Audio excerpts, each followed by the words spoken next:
যত ধরনের কথা বলবে দেখবেন জাইন্না শূন্যে আহমদুল্লাহর পক্ষে যারা নিছে ম্যাক্সিমাম জামাত এইগুলো মওদুদি দর্শন লালন করে। ওয়া জাদাকা দাল্লান ফাহাদা, এই দাল্লানের অর্থ করছে নবী নাকি পথভ্রষ্ট। আমাদের অনেকের অনেক রাগ, এত রাগ, রাগের সময় হিতাহিত জ্ঞান থাকে না, এরকম আছে না নাই? কি করে কি বলে সে জানে। আপনারা বলেন যে আহমদুল্লাহ সাহেব খুব শিক্ষিত, ওকে, উনি মাদ্রাসা বোর্ডের কোনো সার্টিফিকেটই তার নাই। আমার তো দাখিল, আলেম, ফাজেল, কামেল হাদিস, কামেল ফিকহ ওনার একটাও নাই। তাহেরি সাহেব শাইখ আহমদুল্লাহর কাছে ফাজেলের সার্টিফিকেট চাইছে, কামেলের সার্টিফিকেট চাইছে। আচ্ছা, আমি যদি তাহেরি সাহেবকে বলি যে হুজুর আপনি আমাকে পাইলটের সার্টিফিকেট দেখান তো, আপনি আমাকে এমবিবিএস ডাক্তারের সার্টিফিকেট দেখান তো, আপনার কি যোগ্যতা আছে? আমি কিন্তু হাফেজ না, আমি কিন্তু হাফেজও না, আমি কোরআন শরীফ ভালো করে পড়তেও পারি না, বললে মাখরাজ এক ফট এক পায়ে এদিক সেদিক হয়ে যায়। অবশ্যই আপনারা ক্ষমা সুন্দর দৃষ্টিতে দেখবেন। মুফতি গিয়াসউদ্দিন তাহেরিকে বলবো যে আপনি নিজে শাইখ আহমদুল্লাহ হাফিজাহুল্লাহর কাছে ক্ষমা চাইবেন। আসসালামু আলাইকুম, আমি আপনাদের কাছে দেখাবো শাইখ আহমদুল্লাহ হুজুরকে ক্ষমা চাইতে বলে গিয়াসউদ্দিন তাহেরি হুজুর এবার নিজে ফেসে গেলেন, যা আপনারা দেখলে অবাক হয়ে যাবেন। আর এইদিকে হঠাৎ মুখ খুললেন মিজানুর রহমান আজারি হুজুর। আজকের ভিডিওগুলো অত্যন্ত গুরুত্বপূর্ণ, আমি আশা করবো যে আপনারা এই স্বপ্নের ভিডিও দেখবেন, আর এই স্বপ্নের ভিডিও দেখলেই বিস্তারিত জানতে পারবেন। আর এই ভিডিওগুলো দেখানোর আগে আপনাদের কাছে ছোট্ট একটি রিকোয়েস্ট, আপনারা যদি আমার চ্যানেলে নতুন হয়ে থাকেন তাহলে আপডেট নিউজ আমার আগে পেতে আমার এই চ্যানেলটি সাবস্ক্রাইব করে আমার সাথেই থাকুন। আর এখন চলুন কথা না বাড়িয়ে আমরা এক এক করে ভিডিওগুলো দেখে আসি। একটা আছে কামালউদ্দিন জাফরি, এটা তো জামাতের গুন্ডা। এই কামালউদ্দিন জাফরি যে একটা আছে, এটা পুরা করে যে পিএস এর বজুলে বাইকে গেছেন গা, পত্রিকায় তো এখন আমার কাটি পেপার কাটিন আছে, মিথ্যা যদি সত্য না হয় প্রমাণ করতে না পারলে কান কাটতে ফেলাই দিব। এগুলা বড় বড় দাড়ি রেখেছে, ঘুমটা দিয়া দিয়া একবার প্রশ্ন দিছে তাহির হুজুরি কিতা কইছে, আমার নামটা পড়তে যায় নাউজুবিল্লাহ মিন জালিক, নাউজুবিল্লাহ মিন জালিক, তাহিরির নাম আমি নিব। ওমা এমনি কইতার তো নাম আমি নিব, তাহিরি দি উল্লেখ কইরি কই আস্তাগফিরুল্লাহ, তার নাম আমি নিব। নিব কেমনে? পিএস এর বউ লয়া বাইকে গেলে কি তা নন লইব? তাহিরির নাম নিলে তো আসল কথা কইয়া দিব, কথা কোন ঠিক না বেঠি? এগুলো জামাতের প্রোডাক্ট, এই জামাতের প্রোডাক্টের সাথে আমাদের কোনো সম্পর্ক নাই। এরা দেশের শত্রু, এটা ধর্মের শত্রু, কথা কোন ঠিক না বেঠি? এরা যত ধরনের কথা বলবে দেখবেন জাইন্না শূন্যে আহমদুল্লাহর পক্ষে যারা নিছে ম্যাক্সিমাম জামাত এইগুলো মওদুদি দর্শন লালন করে। ওয়া জাদাকা দাল্লান ফাহাদা, এই দাল্লানের অর্থ করছে নবী নাকি পথভ্রষ্ট। আমার নবীর কোনো গুণ আছে? সেট তোলাইস না, সেট তোলাইও না। দেশ স্বাধীন করছে বাপ দাদারা, দেশতে ভাগ্যে যেতাম না, মরলে একবারে মরে যাম, দেশে মরি মরি, কথা কোন ঠিক না বেটি? আর তোমার মতন টুন্না মৌলবি আর ওই টুনটুন্না মৌলবির ডরে আমি বাংলাদেশ ছেড়ে দিব, এটা কি তা আরেকবার পাইছ? কলজার ডর যারা আছে হ্যাঁ দেশ ছেড়ে দে, কথা কোন ঠিক না বেটি? আমরা জেলে নিল, জেলে বয় সুন্নতের কথা কমু, হিয়ানো গিয়ে মুরিদ বানাই দিয়ামু, দেখবা যারা জেলে নিছে লাস্টে আমার কাছে মুরিদ হয়ে যাবো, কথা কোন ঠিক না বেটি? আমরা হলাম প্রশাসন বান্ধব মানুষ, আমরা রাষ্ট্রের সম্প্রীতি বান্ধব মানুষ, আমরা দেশ নিয়ে ভাবি। দেশের ইঞ্চি মাটি নিয়ে যদি ভারত বুঝি না, পাকিস্তান বুঝি না, ইন্দোনেশিয়া বুঝি না, নেপাল বুঝি না, চীন বুঝি না, বাংলার জমিনের 1 ইঞ্চি মাটি নিয়ে ষড়যন্ত্র করলে আমরা আমাদের বাপ দাদার লাঠি নিয়ে নামছে, আমরা সব লয়ে নামব দেশের মাটি রক্ষা করার জন্য, কথা বলেন ঠিক না? কথা কষ্ট কি লেগে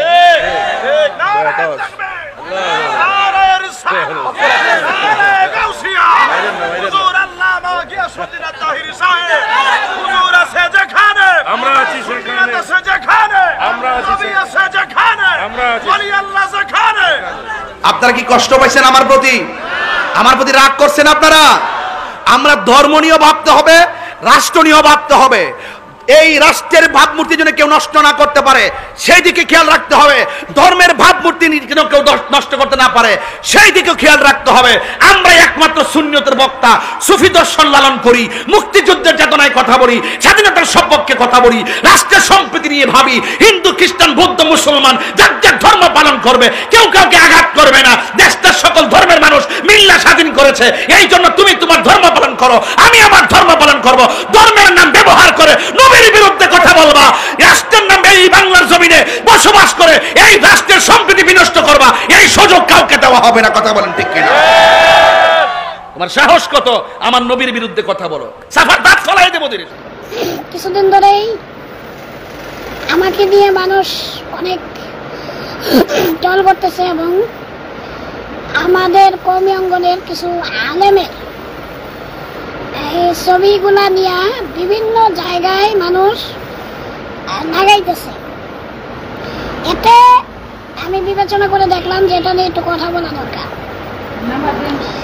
যেহেতু কেউ কোনো দিকে কম না, ঠিক আছে? আপনি কওমি অঙ্গনদেরকে যে আলেমি মনে করবেন না, কওমিওয়ালারা আলেমি না, এরকমটি আপনার ধারণা করা ভুল। আমি আজকে লাইভে বলতে আসলাম এটাই যে আমাকে নিয়েও বর্তমানে সমস্যা চলতেছে।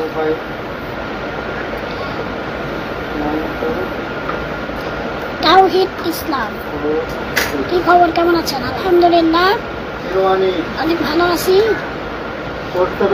আপনি কেমন আছেন অবশ্যই জানাবেন। তো যেটা বলতে চাচ্ছি সেটা হলো যে গিয়াসউদ্দিন আত-তাহেরীকে নিয়ে, সেটি হলো যে আসলেই তার সাথে আমার কোনো শত্রুতা নেই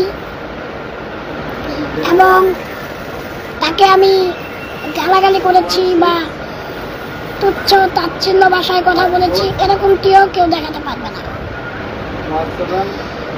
আরেক ভাই কমেন্ট করছে আসসালামু আলাইকুম, কেমন আছেন? ওয়ালাইকুম আসসালাম।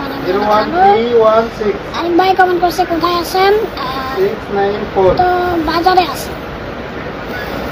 তাওহীদ ইসলাম, আচ্ছা ভাই আপনার লেখাপড়া কোন পর্যন্ত এবং আপনার দেশের বাড়ি কোথায়?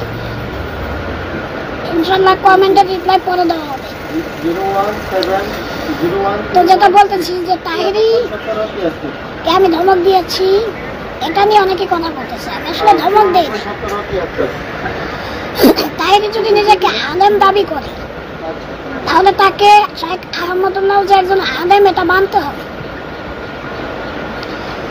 তাহলে একজন আলেম একটা প্রশ্নের উত্তর দিতে যাইয়া একটা ভুল করছে এবং তিনি তিনার ভুলটাকে স্বীকারও করছে।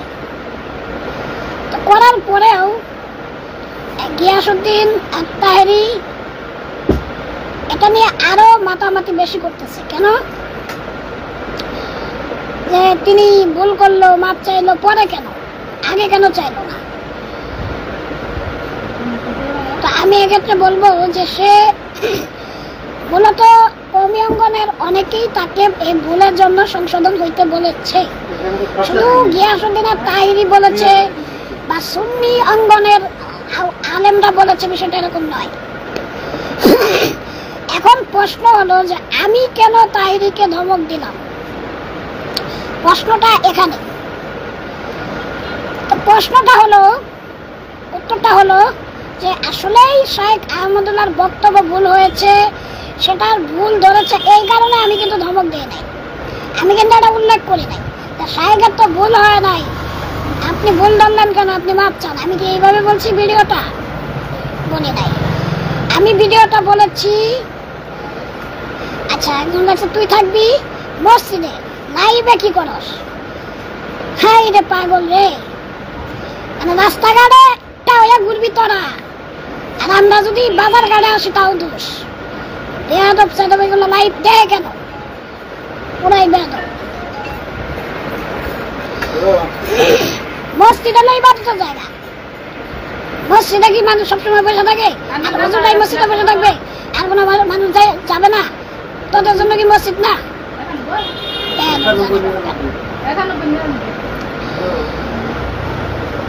তো আমি মূলত ভিডিওটা বানিয়েছি যে তুমি শেখরা 48 ঘন্টা টাইম দাও তওবা করার জন্য। তুমি যে মাহফিল থেকে জুতা মারো তালে তালে আহমদুল্লাহ দুই গালে এই স্লোগান দিলা, তুমি যদি আলেমই থাকো তাহলে আরেক আলেমরা তুমি এইভাবে জুতা মারার চিন্তা কেন করলা? সেটার জন্য আমি মাপ চাইতে বলেছি।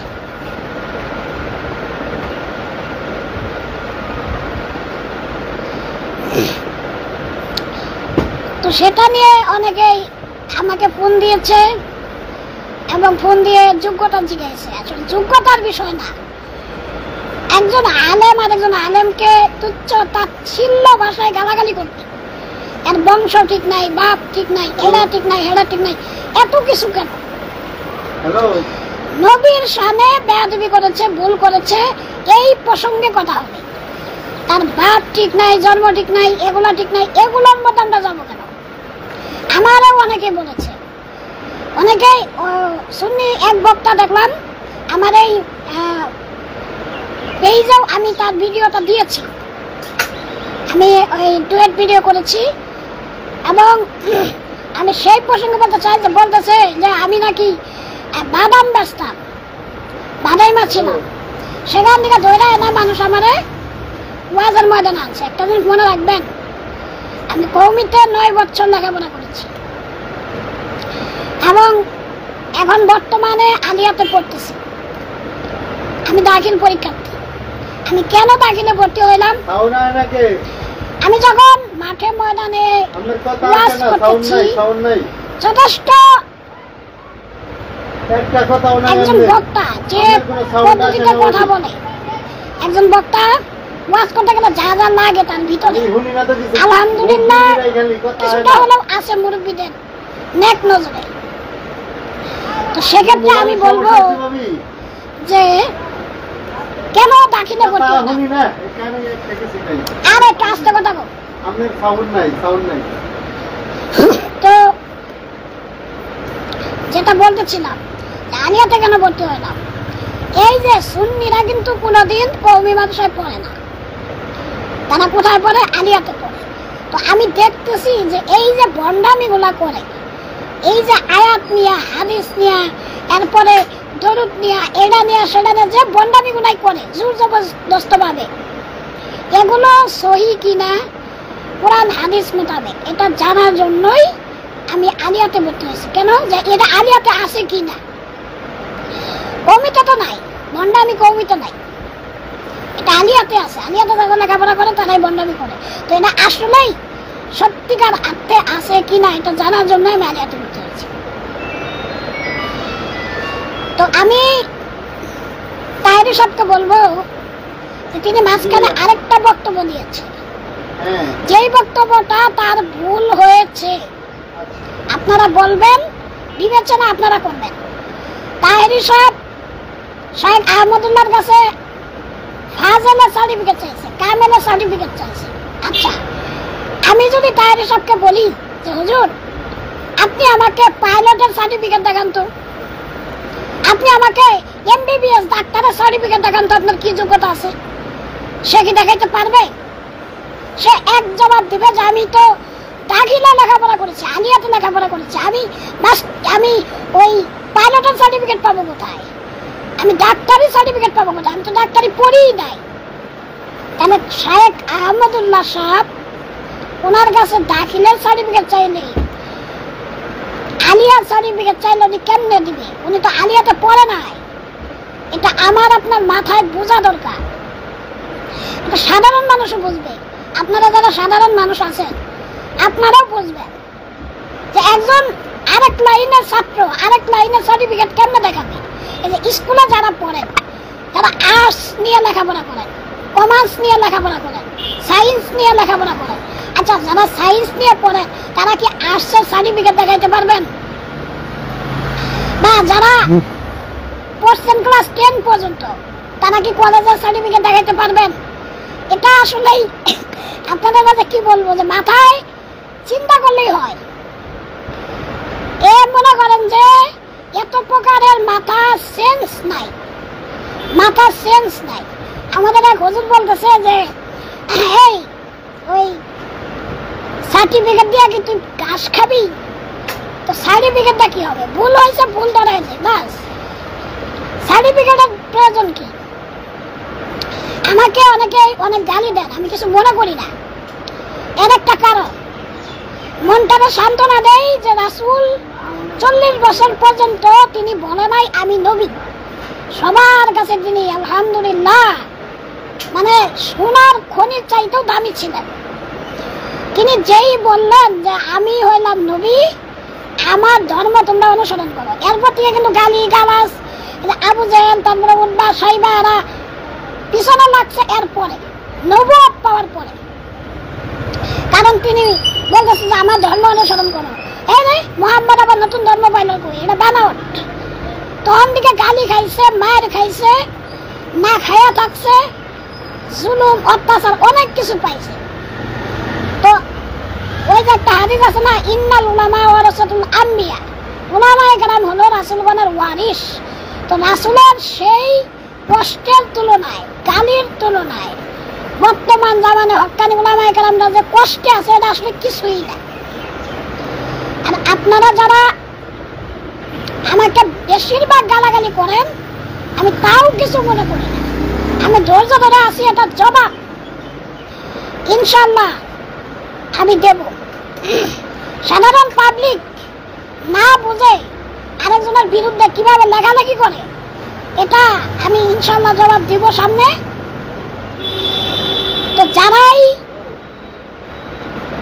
মনে করেন যে তাহিরি সব আমাদের কাছে ভালো, আমি বলবো না যে না তাহিরি সব খারাপ মানুষ, তবে মানুষের সমস্যা থাকতে পারে, আপনার ভক্তির জায়গা তাহিরি সব থাকতে পারে, স্বাভাবিক। বাংলাদেশে আলেম ওলামা কম নাই, এক একজনের কাছে এক একজনের আলোচনা ভালো লাগবে, এক একজনের চাল চলন এক একজনের কাছে ভালো লাগবে, এটা স্বাভাবিক। আমার মুরব্বী বলছেন যে এমন কোন আলেমের পিছনে যাও না যে আলেমের কারণে তুমি আরেক আলেমকে গালি দাও। সাপোজ ধরেন আমি বাংলাদেশের এক বুজুর্গরে খুব মহব্বত করি, তার একটা ভুল হয়েছে সেটা নিয়ে আরেকজন কথা বললে তারে আমি গালি দেব, মেরে ফেলবো, হত্যা করবো, এটা করবো সেটা করবো, এটা নিয়ে হুমকি দিতেছে না। তাকে খারাপ ভাষায় গালাগালি করা যাবে না। দুইটা বিষয় বুঝতে হবে। তবে একটা জিনিস খেয়াল করে দেখলাম, সেটা হলো যে মানে বাস্তব কথা বলতেই হবে। শেখ আহমদুল্লাহর ওই বক্তব্যটা আসলে অনেকে সাপোর্ট করে নাই, তবে ওটার বক্তব্যটাকে শেখ আহমদুল্লাহ সব ক্ষমা চাওয়ার পরে যে এইভাবে হবে, মানে এইভাবে বলতে চেয়েছিল, এইভাবে হয়ে গেছে, এটা স্বাভাবিক, হতেই পারে। তো একটা বক্তব্য ভুল হতেই পারে, সেটা নিয়ে কথা বলা, এত কথা বলা, বিভিন্ন মাহফিলে যায় শেখ আহমদুল্লাহ কি অমক তমক, সেটা এত কিছু বলা দরকার নাই। আমি আজকে লাইভের মাধ্যমে তাহিরিকে জানাতে চাই যে আপনার সাথে আমার সাথে কোনো পার্সোনালি শত্রুতা নাই। যেটা নিয়ে ঝামেলা ছিল ওটা শেখ আহমদুল্লাহ সাহেব তিনি মাপ চেয়েছেন, এখানেই খালাস। আপনিও আর কোনো মাহফিলে যে আহমদুল্লাহ সাহেবের নামে কিছু বলবেন না, আমরাও আপনার নামে আর কোনো লেখালেখি করবো না। তাহিরি সাহেব এটাকে প্রচলন করে, তাহিরি সাহেব যে গানগুলা গায় অবশ্যই এই গানগুলো তিনি শুনেন, এই গানগুলো তিনি চর্চা। কত হিন্দি গান গাইতেছে বক্তার স্টেজ, ওইটা আধুনিক গান গাইতেছে, এইগুলোর ব্যাপারে কোনো দোষ নাই। তাহিরি হুজুর একটু জিকির করছে, মুর্শিদি শান গাইছে, আরে বাট আমি যে শানগুলা গাইডের তো অর্থ আছে, এরা যে সরাসরি ইংলিশ গান মাইরা দেয়, ও সরাসরি এরপরে কিছু কিছু বক্তা তো আছে ওয়াজের মাঠে ওইটা নিজে নিজে ওয়াজ বানা, নিজে নিজে কমেডি মিথ্যা কিচ্ছা কাহিনী দিলদারের মতন বানায় নিজে নিজে বানায়। কই আমি কোন গেলাম রাস্তাতে একটা দেখা হইছে, এমন বিড়িতে গেলাম, কিতা গো তুমি কি লেগে আইছো, এমন গ্রামের নাম কয়া দে, আসলে কিন্তু ঘটনাটা মিশা কথা, বানায় কথা কোন ঠিক না বেডি। এমন বহুত কৌতুকের বই পাওয়া যায়, ছোট ছোট বই, ঠিক নি, ছোট ছোট বই পাওয়া যায়, এইগুলোর মধ্যে ভাই ওয়াজের মনোরঞ্জন করে, আর আমরা উল্টা কয়, আমরা বলি ওয়াজের কিচ্ছা কাহিনী কয়, আর এরা যে বানায়া নিজে নিজে বানায়া সাজায়া পাবলিকেরা হাসাইতে কৌতুক করে, এইগুলো কারো নজরে পড়ে না, কথা কোন ঠিক না। মুখ ছুড়ায় না কয়ে দিলাম, মুখটা ছুড়াইও না কয়ে দিলাম, সেট তোলাইও না, ঠান্ডাটা হ। এটা এই বেটা না যে তোমরা আমার ফতোয়া দিলে আমি মালয়েশিয়া যামুগা, তোমার আমার ফতোয়া দিলে আমি ইন্ডিয়া যামুগা, তোমার আমার ফতোয়া দিলে আমার বিরুদ্ধে সব একজোটে লাগবা, মাঠ নষ্ট করবার লাগিয়া। আরে ওয়ার যদি আমি নাও করি, আমি দেশে থাকতে মারি কারুম, দেশে কাটটা সিএনজি চালামো, কথা কো ঠিক কিনা, দেশে থেকে অটো চালামো, ট্রাক চালামো, আর প্রাইভেট কার তো এমনি ভারী, যে এইটা জমাইছি এইটা দিয়ে দুই একটা গাড়ি কিনালামো, কিনা নিজে এয়ারপোর্টে টিপ মারুম, অসুবিধা আছে? এরপরও ওই বাতেলদের ডরে দেশ থেকে ভাগ্য যেতাম না। ওয়াজ আমার নেশা না, ওয়াজ আমার পেশা না, ওয়াজ আমার ইমানি চেতনা, কথা বলেন ঠিক না? ঠিক কিনা?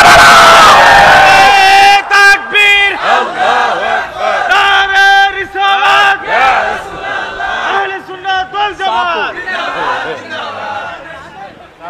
আল্লাহু আকবার, জোরে কোন। আমার ব্যাপারে কি আপনারা রাগ করতেছেন নাকি? আপনারা কি কষ্ট পাইছেন আমার প্রতি? আমার প্রতি রাগ করছেন আপনারা? আমরা ধর্ম নিয়েও ভাবতে হবে, রাষ্ট্র নিয়েও ভাবতে হবে।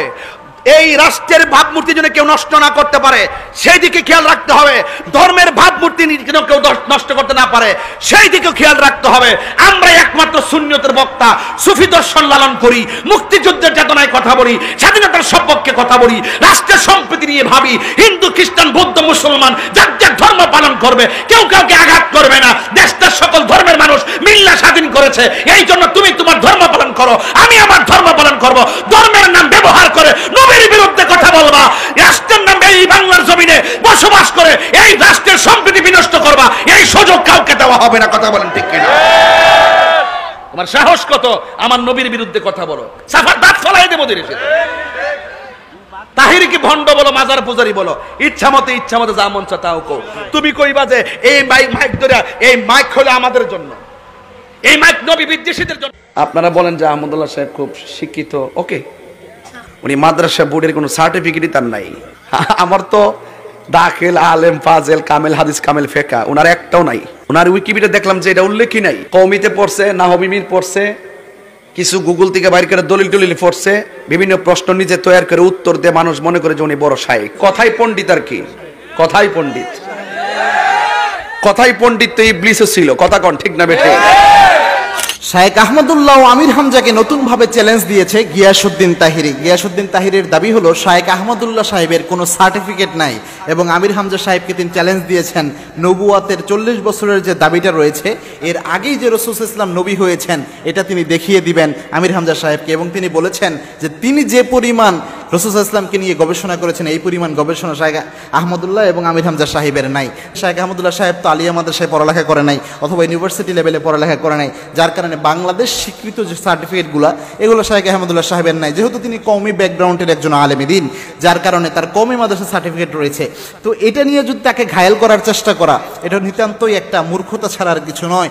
শায়েখ আহমদুল্লাহর ব্যাপারে তিনি যেভাবে বলেছেন, আমরা যদি বলি যে গিয়াসউদ্দিন তাহিরি সাহেবের কোনো অনার্স মাস্টার্সের সার্টিফিকেট নাই, অর্থাৎ গবেষণাধর্মী আইল আপনি যদি অর্জন করতে চান বর্তমান ম্যাক্সিমাম গবেষণাধর্মী আইলগুলো আপনি পাবেন অনার্স মাস্টার্স লেভেলে, যে স্যাররা যেভাবে পড়ায় ভার্সিটি লেভেলে। এখানে অনেকটা গবেষণাধর্মী আলোচনা হয়, সেখানে থিসিস জমা দিতে হয়, এরপরে এমফিল হয়, পিএইচডি হয়। গবেষণাধর্মী আপনি যাই করতে চান না কেন এই ক্ষেত্রে গবেষণাধর্মী কাজ করার জন্য ওরকম জায়গায় যেতে হয়। গিয়াসউদ্দিন তাহিরি সাহেবকে যদি বলা যায় যে আপনার তো এমফিল নাই, পিএইচডি নাই, আপনার তো অনার্স নাই, মাস্টার্স নাই, এগুলো সার্টিফিকেট দেখাতে পারলে আমরা জীবনে আলোচনা করব না, এইভাবে যদি বলা হয় তখন তো নিজেও তিনি সার্টিফিকেট দেখাতে পারবেন না। তো তিনি যেইভাবে দেখাতে পারবেন না ঠিক একইভাবে শায়েখ আহমদুল্লাহ সাহেব তিনি আলিয়া মাদ্রাসার কোনো সার্টিফিকেট দেখাতে পারবেন না, কেননা তার পড়ালেখার ব্যাকগ্রাউন্ডটাই হচ্ছে কওমি ব্যাকগ্রাউন্ড। তাই এইরকম ছোট ছোট জিনিসে কাজে লাগিয়ে একজন আলেমকে অসম্মান করার চেষ্টা করা এটা নিতান্তই মূর্খতা ছাড়া কিছু নয়। গিয়াসউদ্দিন তাহিরি সাহেব যে দলিলটা দিয়েছেন এই দলিলটা সহি, কিন্তু গিয়াসউদ্দিন তাহিরি সাহেবের যে বুঝটা রয়েছে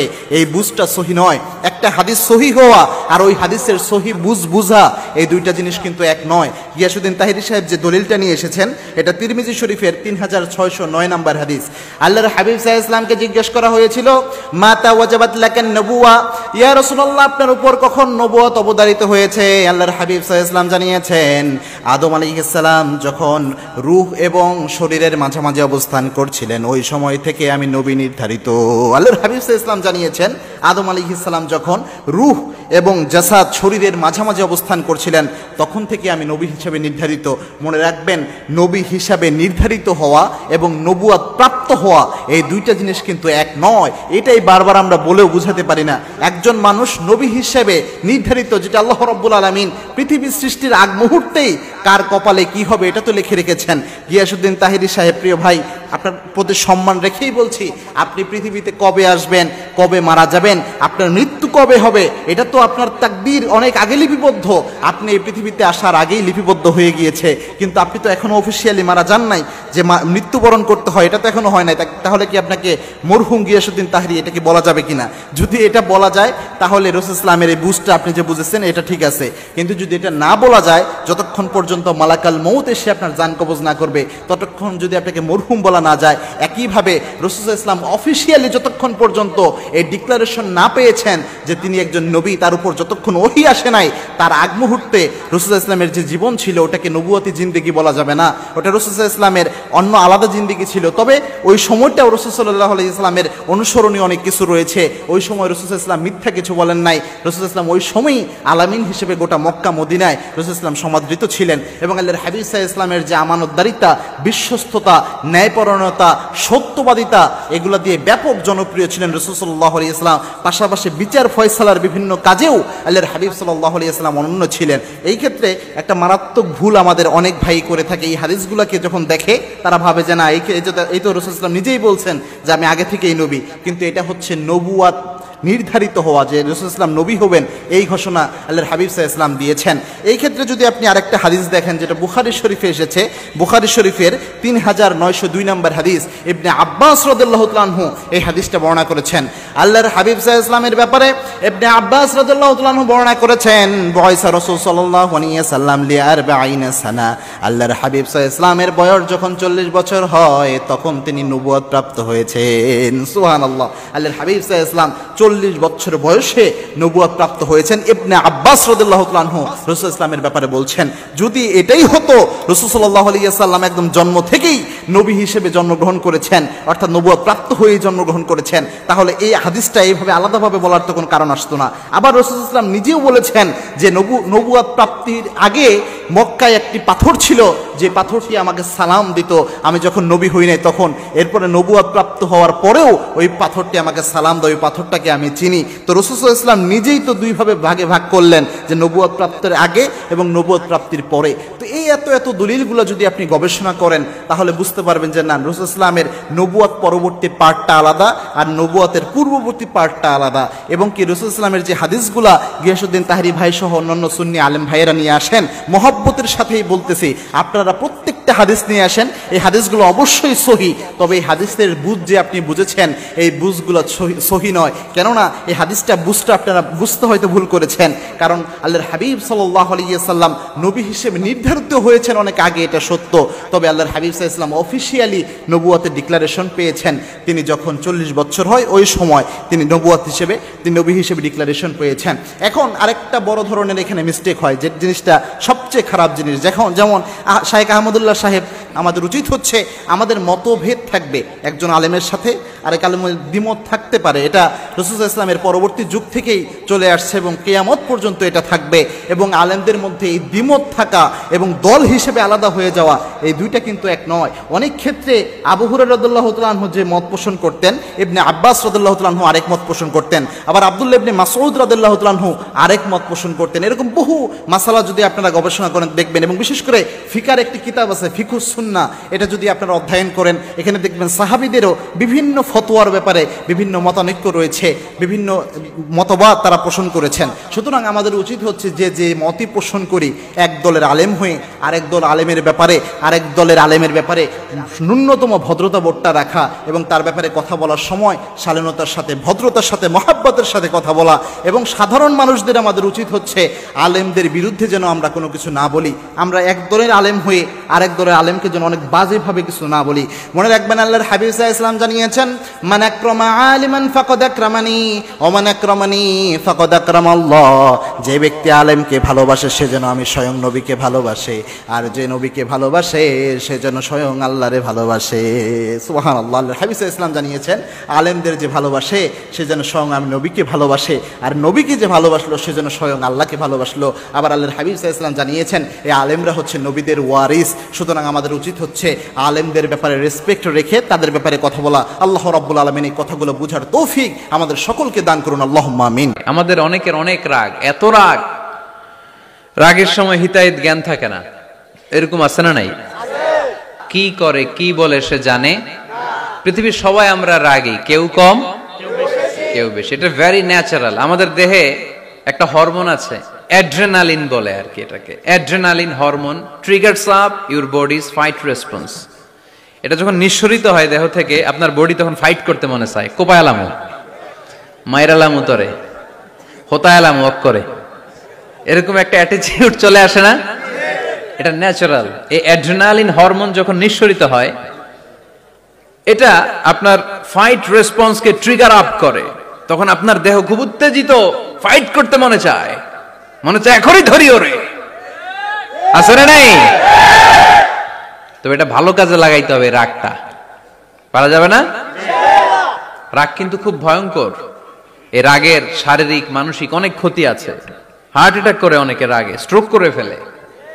রাগ হচ্ছে অনেকটা ঝড়ের মতো। কিসের মতো? ঝড় যেমনি একদিক থেকে এসে সব লন্ড ভন্ড করে দিয়ে অন্য দিক দিয়ে ছুটে চলে যায়, যখন ঝড়টা হয় তখনও তো টের পাওয়া যায় না। রাগও তেমন। যখন রাগটা আসে, কি যে করে ফেলছি তখন বোঝা যায় না। রাগ চলে যাওয়ার পরে, মাথা ঠান্ডা হওয়ার পরে তখন বোঝা যায়, হায় রে এটা কি করলাম। মারামারি হয়, সম্পর্কের অবনতি হয়, স্বামী স্ত্রীর সম্পর্কের বিচ্ছেদ ঘটে, বাবা ছেলের সাথে রাগ করে না? শুনবেন এরকম বাবা ছেলে হতাহতের ঘটনা, হাজব্যান্ড ওয়াইফ ডিভোর্স পর্যন্ত গড়ায়, বন্ধু বন্ধুর সম্পর্ক নষ্ট হয় এই রাগের কারণে। এজন্য আল্লাহ বললেন মুত্তাকিদের 2 নাম্বার গুণ আল কাযিমিনাল গায়জ। মুত্তাকিনরা রাগকে সংবরণ করে, তারা অল্পতে চটে যায় না, তারা হট টেম্পার্ড না, তারা বুঝে শুনে কাজ করে, নিজের ক্রোধ আর রাগকে সংবরণ করতে জানে। সুবহানাল্লাহ পড়েন। আল্লাহ রাসূল বললেন লাইসা শাদীদু বিসুরআহ, কুস্তি করে যে অন্যকে শোয়ায় ফেলতে পারে সে শক্তিশালী নয়। ইন্নামা শাদীদুল্লাযী ইয়ামলিকু নাফসাহু ইনদাল গাদাব, রাগের সময় যেই ব্যক্তি নিজের উপর নিয়ন্ত্রণ রাখতে পারে আল্লাহর কাছে সেই হলো শক্তিশালী। তো আমি আশা করছি আপনারা সম্পূর্ণ ভিডিওটি দেখেছেন। তো আপনাদের যদি বিষয়টি নিয়ে কোনো মতামত থাকে আমাকে অবশ্যই কমেন্টে জানাবেন। আর আপনারা যদি আমার চ্যানেলে নতুন হয়ে থাকেন তাহলে আমার এই চ্যানেলটি সাবস্ক্রাইব করে আমার সাথেই থাকুন। তো দেখা হচ্ছে পরবর্তী ভিডিওতে। সে পর্যন্ত সবাই ভালো থাকবেন, সুস্থ থাকবেন। আল্লাহ হাফেজ।